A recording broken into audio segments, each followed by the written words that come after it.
Dans un verset du Coran, la caractéristique de fécondation des vents ainsi que la formation conséquente de pluie sont mentionnées ainsi. Et nous envoyons les vents fécondants, et nous faisons alors descendre du ciel une eau dont nous vous abreuvons, et que vous n'êtes pas en mesure de conserver. Ce fait indiqué dans ce verset n'était sûrement pas connu avant le début du XXe siècle.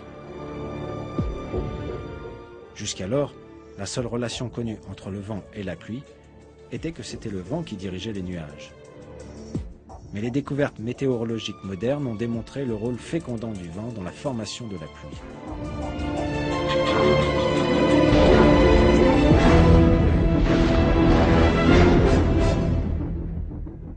Selon ces découvertes, à la surface des océans et des mers, un grand nombre de bulles d'air se forment à cause de l'écume. Au moment où ces bulles éclatent, des milliers de particules minuscules, avec un diamètre d'1 millième de millimètre, sont expulsées dans l'air. Ces particules, appelées aérosols, se mélangent avec la poussière transportée par le vent depuis la Terre et elles sont portées jusqu'aux couches supérieures de l'atmosphère. Ces particules portées en altitude par les vents rentrent en contact avec la vapeur d'eau s'y trouvant.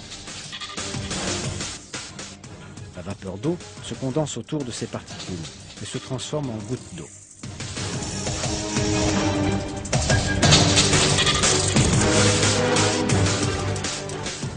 Ces gouttes d'eau se rassemblent et forment des nuages, et ensuite elles tombent sur Terre sous forme de pluie.